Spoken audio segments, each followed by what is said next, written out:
තා ප්‍රශ්නේ සෑම දිනකම මරණානුස්මෘතිය වැඩි යුතුද?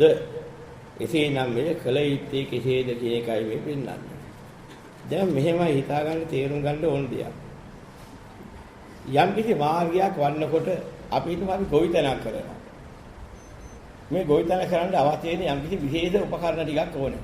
අපිට කුඹුරක් තියෙනවා. දැන් මේ කුඹුර හාණ්ඩ පෝරු ගාන්න අවශ්‍ය කරන යම් කිසි වැඩ පිළිවෙලකට අවශ්‍ය වෙන ප්‍රධාන මොනවා හරි ආම්පාන ටිකක් තියෙනවා. අපි හිතමු නගුලක් ඕනේ. හරක් බානක් ඕනේ. මේ සාමාන්‍ය බැරණි ගොවිතැන් කරපු ක්‍රමයකට උපමාවකින් ගත්තොත්. ඉතින් මේ ඉස්සෙල්ලාම ඕන කරන දෙක කොටසක් තියෙනවා. ඊට පස්සේ බිත්තර වීදි එන්නත් ඕනේ. හොඳ වැහි කාලයක් එන්නත් ඕනේ. වතුර පාර හරියට ක්‍රමානුකූලව හරවගෙන කුඹුර හදා ගන්නත් ඕනේ. මේ වගේ අත්‍යවශ්‍ය කොටස් තියෙනවා. දැන් ඉතින් අපි හිතමු අපිට තියෙනවා කුඹුරක් හා ගන්න අපිට අක්කරයක කුඹුරක් හා ගන්න හොඳට වැටි හරක් බානක් ඉන්නවනම් අපි තනි වැඩට. එහෙම අපි සාමාන්‍ය දල වශයෙන් මෙහෙම ගමු. දැන් මේ පුද්ගලයාට අක්කරයයි තියෙන්නේ. හරක් බානක් ඇති. හරක් ටික ඉන්නවා. නගුලකුත් ඇති. ඔය ටික කරගන්න තනිය. හරක් බාන 10කුයි නගුල් 10කුයි මේ විදිහට ඕනේ. තමන් කිව්වොත් අනික ඔක්කොම අමතක වෙනවා. බිත්තර වීටි කොනේ අකරේක ඉන්නේ ඒ ප්‍රමාණය තියෙනවා. ඒ වගේ 10 ගුණයක් ආයෙ විනය බිත්තර වී හොයන්න ගිය කොහෙම වපුරන්නේ.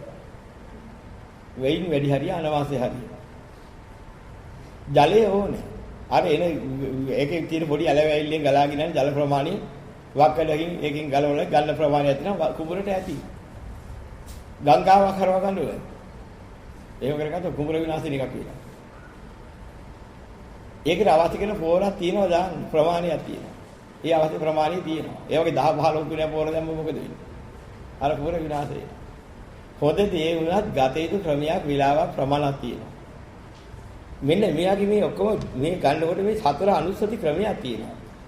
බුද්ධානුස්සති මෙත්තාච අසුභම් මරණස්සති ඉතිමා චතුරාර්යක්ඛා බිකු භාවීය සීලව. මේක මේ උපමාවකින් විග්‍රහ කරන කොටුවා දේශනාවක් තියෙනවා.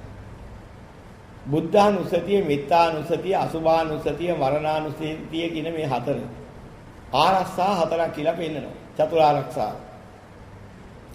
එතන මෙන්න මේ කියන්නා වූ චතුරාර්යක්ෂාව කියන කොටස ගත යුතු ක්‍රමයක් තියෙනවා. අවශ්‍ය අවස්ථාවක් හේතුවක් තියෙනවා ගන්න. යම් කිසි පුද්ගලයෙකුට බුදුරයන් වහන්සේ කිරෙහි චිත්ත ප්‍රහාදිය මදිනා.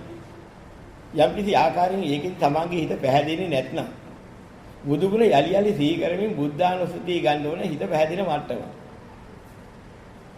ඒතර යම් කිසි පුද්ගලයෙකුට නිතරම අනුන්ට වයින්ට හිඟි කරන්න හිංසා කරන්න කරදර කරන්න මෙහෙම මානසිකත්වයක් මතුවෙනවා නම් මානසිකත්වයේ සැලපරුසන. ඔන්න ඔය ටික මෙල්ල කරගන්න යම් කිසි මට්ටමක් ඇද්ද ඒ මට්ටමට මෙත්තානුස්සතිය භාවිතා කරන්න ඕනේ. ඒතර යම් කිසි පුද්ගලයෙකුට නිතරම රාග අදහස් බලවත්ව එනවාද? ඒ ගති ලක්ෂණ වැඩිද? යන්නේ ගති ලක්ෂණේ සමතේටපත් වෙන්න අවශ්‍ය ප්‍රමාණයට අවශ්‍ය ගන්න බලාගෙන ඒක සිද්ධ කරනකම් අසුභානුස්සතිය වඩන්න ඕනේ. එතන කම්මැලි හිටිනවා පස්සේ වැඩිය හෙට වැඩිය අද වෙලා තියෙනවනේ අනිත් වෙලේ තියෙනවනේ ඔන්න ඔහොම අදහස් එහෙම එනවනේ. අන්නේ අදහස් නතර වෙන්න ප්‍රමාද දෝෂය අත්හැරෙන්න ඕන තාක්කල් අප්‍රමාදී වෙනකන් අප්‍රමාදී මානසිකත්වයේ උදා වෙනකන් මරණානුස්සතිය වඩන්න ඕනේ. ඒක ලැබුණාට පස්සේ තවත් ඒකට කල් යවන්නේ නැහැ. වැඩිපුර කල් යන්නේ ඉන්නේ එතන කාලේ බලක් වෙනවා. ප්‍රමාද වෙනවා. යම් කිසි බුද්ධ භක්තිය අප්‍රමාණව අසීමිතව ඇති පුද්ගලයෙක් ඇත්නම් දැක දෙන බොහොම ගරුත්වයක් ඇති වෙන විදිහේ ගති තියෙනවනේ. ඒ වගේම බුදුරජාන් වහන්සේ පිළිබඳ ඉතිහා යම් කිසි උන්වහන්සේගේ අප්‍රමාණ ඥානීය අප්‍රමාණ ගුණේ දැකලා දී කරලා ඒ තුලින් Tamanට දුන්න ධර්මයේ තියෙන වටිනාකම ඥානාන්විත ධර්මයේ ස්වභාවය Tamanට වැටහෙනවනේ. ඒ වැටහෙනකොට මෙබඳු උත්තමයන් වහන්සේ නමගේ බුද්ධ කියන වචනේ ඇහෙනකොට සාදුකාරයක් දෙන්න තරම් හිතෙන මට්ටමට චිත්ත ප්‍රහාදී එන කෙනෙක් හිටියොත් තවත් බුද්ධානුස්සතිය පස්සේ යන්න ඕනේ නෑ. මේ මට්ටම හොතරම ඇති යටි. ඉතින් ඒක සැලපර්ශකමත් එන්නේ නැත්නම් කොච්චර බැනලා ගියා සිනහ වෙලාවට හිතෙනවනම් මට සරහක් ආවේ නැන්නේ මේක මෙච්චර බැනලා ගියාද මට ගානකුත් නෑ මට උට නියපකින් ගහන තරම් හිතක් ආවෙත් නෑ. උට විනාශයක් ඒ වගේ චිත්ත මාත්‍රයක් පහළ වුණේ නෑ. අනේ මොනවා කරන්නද මුලාව ඇති මේ ඒරුම් ගලවෙරි මනුස්සයෙක් කියලා ඔය අදහසක් විතරයි ආවේ. ඔච්චර ආව නම් මෙත්තානුස්සතිය පස්සේ දුවන්නේ නෑ ඊට පස්සේ. ඒ ආරස්සාවට ඒටි ගැටි. හිත දෝෂය වෙන්නේ නැහැ. කාම සංකල්පනා එනකොට ඒවා එහෙම වැඩ පැවැත්තිලා යනවනම් අසාර දෙයක් නේ. එහෙම එනවනේ. අසුභානුස්සතිය පස්සේ තවත් ඔය යන දෙයක් නෑ. අසුභේසී කරන්න දෙයක් නැති මායික්වා.